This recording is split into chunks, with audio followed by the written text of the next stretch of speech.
Pemirsa yang dirahmati oleh Allah Subhanahu wa taala, ketika kita menjalankan kehidupan dari skenario Allah Subhanahu wa taala, hari ini kita senang, besok kita sedih, terus silih berganti, ada tawa, ada air mata. Namun seringkali ketika kita bahagia, ketika kita tertawa, mudah sekali menjalankan hidup ini. Tapi ketika kita mengalami satu kejadian dalam hidup kita yang tidak sesuai dengan harapan kita, maka kita sering sekali mengeluh.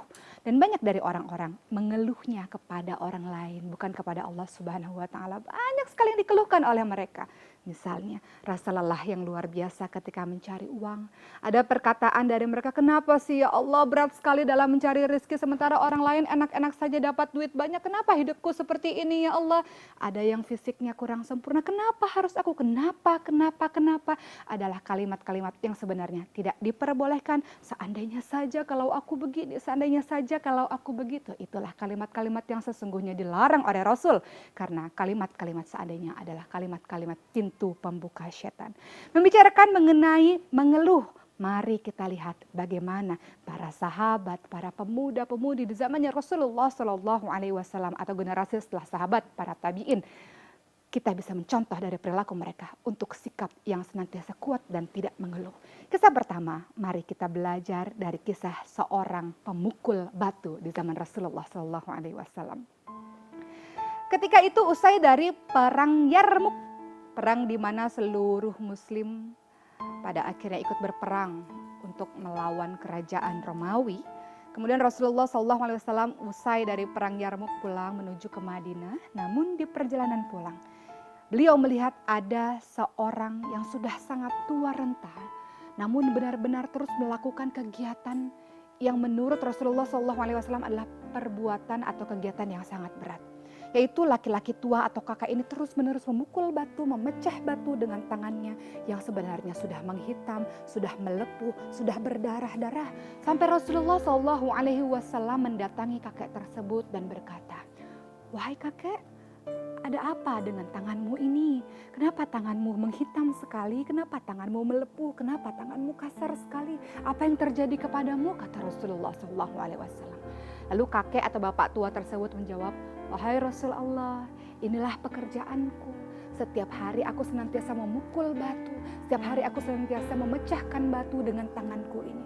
Lalu ketika engkau melakukan pekerjaanmu ini, sebenarnya penghasilanmu untuk siapa?" Kata Rasul. Lalu sang bapak tua itu mengatakan, "Aku melakukan ini adalah untuk aku mencari nafkah, memberi makan untuk anak dan istriku yang ada di rumah. Maka ini tidak lagi kuperdulikan tangan-tangan yang sakit ini." Lalu apa yang dilakukan oleh Rasulullah SAW? Rasul langsung mengambil kedua tangan tersebut dan langsung dicium tangan tersebut oleh Rasulullah SAW. Apa kata Rasul? "Inilah tangan yang tidak akan pernah disentuh oleh api neraka," kata Rasul. Ketahuilah wahai jamaah yang dirahmati oleh Allah, Rasul tidak pernah mencium tangan bagi orang-orang besar, orang-orang Quraisy, orang-orang suku, kepala-kepala suku atau pemimpin-pemimpin perang, tidak pernah. Rasul hanya mencium tangan dari pemukul batu, pemecah batu tersebut. Begitu mulianya orang tersebut sampai-sampai Rasul mencium tangannya. Kisah yang pertama ini kita bisa mendapatkan pelajaran. Tidak ada kalimat-kalimat mengeluh dari ucapannya yang keluar dari bibirnya. Ia menjalankan pekerjaannya dengan senang hati walau tangannya melepuh. Kenapa? Karena ia ingin memberikan nafkah kepada keluarganya. Ingat kata-kata Rasul, bahwa barang siapa yang mencari nafkah untuk dirinya agar ia terhindar dari meminta-minta, barang siapa yang mencari nafkah untuk menafkahi anaknya, orang tuanya yang telah tua renta, maka ia jihad fi sabilillah, ketika ia mati maka ia akan masuk ke syurganya Allah. A'udzu billahi minasy syaithanir rajim.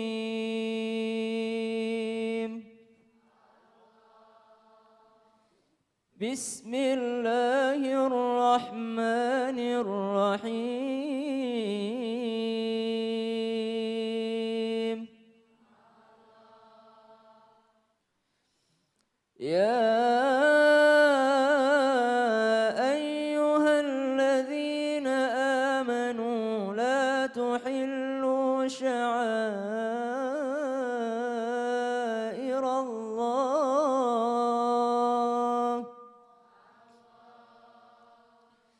لا تحلوا شعائر الله ولا الشهر الحرام ولا الهدي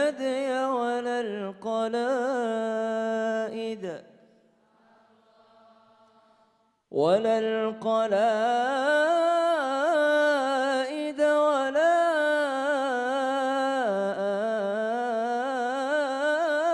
آمين البيت الحرام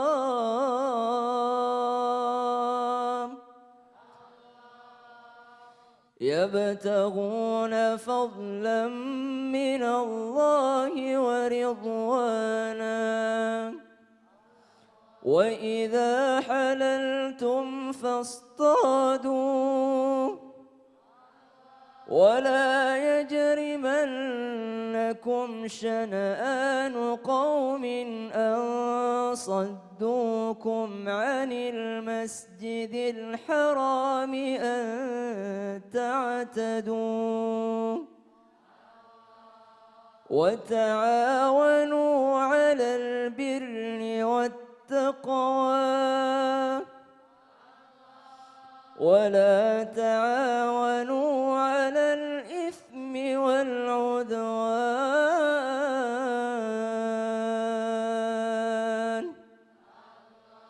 واتقوا الله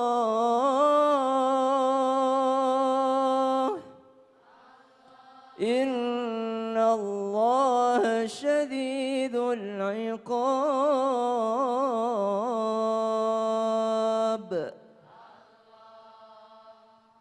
Al-Quran Surah Al-Ma'idah ayat 2. Ayatnya panjang. Tapi yang akan dibahas di sini wa ta'awanu 'alal birri wat taqwa wa la ta'awanu 'alal itsmi wal 'udwan. Saling tolong menolonglah kalian dalam birri wat taqwa. Al-birri artinya adalah kebaikan, keselamatan, pelabuhan, tempat berlabuh. Al-birri, saling tolong menolonglah kalian menuju tempat yang memberikan kalian keselamatan. At-taqwa adalah semakin dekat kepada Allah. Lihat, yang pertama adalah saling tolong menolong dalam kebaikan di dunia. At-taqwa adalah saling tolong menolong menuju kepada Allah. Ada sebuah kisah tentang seorang pemuda yang sedang jatuh cinta. Ini adalah diceritakan oleh Imam Bukhari dalam kitabnya Al-Adabul Mufradi. Seorang pemuda diceritakan oleh Ibni Abbas, dia datang kepada Ibni Abbas. Saya mencintai seorang wanita dan saya telah melamarnya. Akan tetapi wanita ini menolak lamaran saya. Akan tetapi ketika lamarannya ditolak, datanglah pemuda lain untuk melamar wanita tersebut. Ternyata pemuda lain inilah yang diterima lamarannya. Pemuda ini curhat. Saya merasa sakit hati. Akhirnya saya bunuh pemuda yang melamar wanita itu dan juga saya bunuh wanita tersebut karena sakit hati. Cinta ditolak, dukun bertindak. Tapi ini nggak pakai dukun, langsung dia bunuh sendiri. Dia berkata, bagaimana saya bertaubat? Saya telah membunuh 2 orang ini. Kemudian dijawab oleh Ibnu Abbas, Ummuka hayah, ibumu, apakah ibu kamu masih hidup? Loh, apa hubungannya? Ibu kamu apakah masih hidup? Kemudian berkata pemuda ini, tidak, ibu saya sudah meninggal dunia.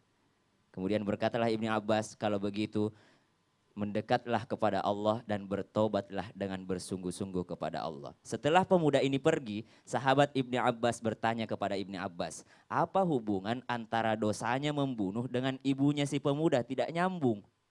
Ya, dia membunuh orang lain, tapi tobatnya dengan ibunya. Apa hubungannya?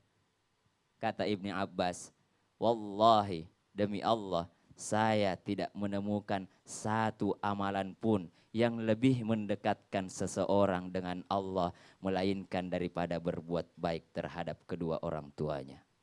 Artinya apa? Hubungan dengan Allah bisa jadi melalui hubungan kita antar sesama manusia, apalagi kepekaan kita terhadap orang tua. Kepekaan kita terhadap perasaan orang tua, kepekaan kita terhadap perasaan orang lain, kepedulian kita terhadap orang lain. Wa ta'awanu 'alal birri wat taqwa wa la ta'awanu 'alal itsmi wal 'udwan. Jangan kalian tolong-menolong dalam keburukan dan dosa. Wattaqullah innallaha syadidul 'iqab. Shadaqallahul azim. Tepuk tangan. Baik, Kali ini kita akan menggugah hati kita semua, termasuk saya pribadi, termasuk yang di rumah, apalagi yang ada di sini. Tentang bagaimana tentang kepekaan ini. Pertanyaannya, apa penyebab kurangnya rasa peka seseorang terhadap orang lain? Atau dalam artian apa yang mempengaruhi tingkat kepekaan seseorang? Mau tahu? Mau. Yang pertama adalah adanya maaf yang tidak diberikan. Kalau orang marahan, itu tidak ada kepekaan. Kalau jatuh, rasain. Itu tidak ada kepedulian. Kalau orang bermusuhan, itu sebaik apapun, sesakit apapun, itu hilang kepekaan. Karena lagi marahan kan, hilang. Itu yang pertama. Kemudian yang kedua, adanya benda haram yang masuk ke dalam tubuh seseorang sehingga kepekaan itu hilang. Karena dosa-dosa itu bagikan setitik yang menutupi hati. Sementara ini perasaan, ini empati, simpati. Ini perasaan ini yang bermain. Jadi hati yang tergugah. Bagaimana bisa tergugah hati kalau ada dosa yang tertutupi hatinya. Setitik-titik dosa itu. Itu hati-hati. Dan yang ketiga, apa? Orang-orang yang menyepelekan sesuatu. Menganggap enteng. Sasam sini, situ aja. Coba pasang ikat tali sepatunya. Oh iya. Ya. Ini sepele. Ini sepele. Tapi bisa jadi Sasam bisa jatuh. Nih, menyepelekan sesuatu, membuang kulit pisang. Itu menyepelekan. Itu tidak ada kepedulian. Buang sampah sembarangan. Itu tidak ada kepedulian. Menebang pohon. Iya, merusak lingkungan, coret-coret dinding, itu biasa aja, dianggap biasa. Padahal itu sudah sesuatu luar biasa loh. Itu bisa membahayakan. Ini yang ketiga. Menyepelekan, ada haram yang masuk, ada kedengkian, marahan. Yang keempat adalah kurangnya ibadahnya. Orang yang malas beribadah, karena ini mohon maaf, kita butuh hidayah. Kita butuh hidayah. Kita butuh dorongan.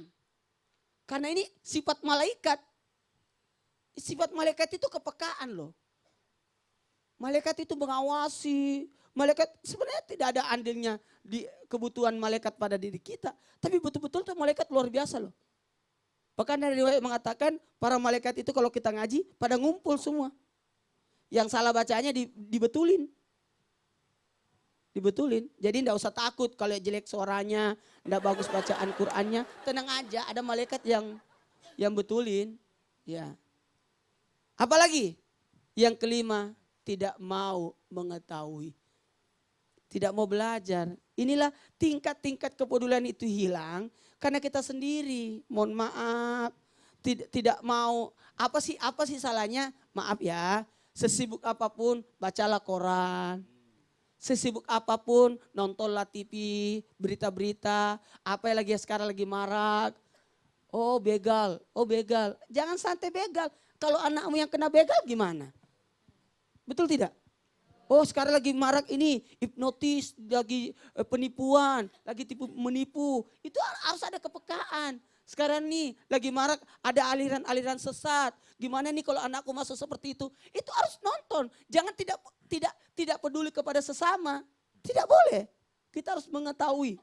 Karena bisa jadi yang kena imbasnya itu, korbannya itu adalah keluarga kita. Atau bisa jadi kita sendiri yang kena. Makanya tingkatan-tingkatan ini harus dipahami. Mohon maaf. Kita jangan berdiam diri begini. Tidak boleh. Makanya Islam itu senantiasa ada tugas berdakwah. Tugas memperbaiki, tidak boleh. Jangan tidak peka. Jadi manusia Islam itu mengutamakan kepekaan umatnya ya. Iya, Masya Allah ini luar biasa banget. Kepada sesama. Betul. Jangankan seagama, tidak seagama pun tetap dibantu. Oh, Jangan ya kalau Allah. ada orang jatuh di go, agama apa? Ambil aja dulu. Nah, apalagi lebih-lebih kalau seagama. Karena dikatakan innamal mu'minuna ikhwah, sesungguhnya orang beriman itu adalah bersaudara. Coba lihat, bersaudara dalam bahasa Arab ada dua, ikhwah dan ikhwan. Kalau ikhwan, saudara, hey brother begitu yang di jalan, hey bro gitu ya. Tapi kalau ikhwah memang sedarah. Lihatlah. Keturunan langsung. Keturunan langsung. Tapi orang beriman disebutkan malah sedarah di dalam Al-Quran. Artinya apa? Ikatan orang beriman, sesama orang beriman itu lebih daripada hubungan antara saudara. Masya Allah. Innamal mu'minuna ikhwah. Ya Allah, ini mudah-mudahan kita ya semua yang ada di sini yang nonton Islam itu indah, Iya. termasuk orang-orang yang peka ya Bu ya, Pak ya. Alhamdulillah, Jadi, amin. paling bagus hilangkan permusuhan, Betul, banyak betul, belajar betul. agama, Masya Allah. banyak tahu berita, informasi. Betul, itu betul. jangan berbuat dosa, Iya. jangan menunda-nunda kebaikan. Betul. Itu yang harus dijaga semua. Sekarang kita juga perlu tahu dampaknya apa atau apa akibatnya bila kita kurang memiliki rasa peka. Yang di rumah jangan kemana-mana, tetap di Islam itu indah. Jamaah. Oh jamaah.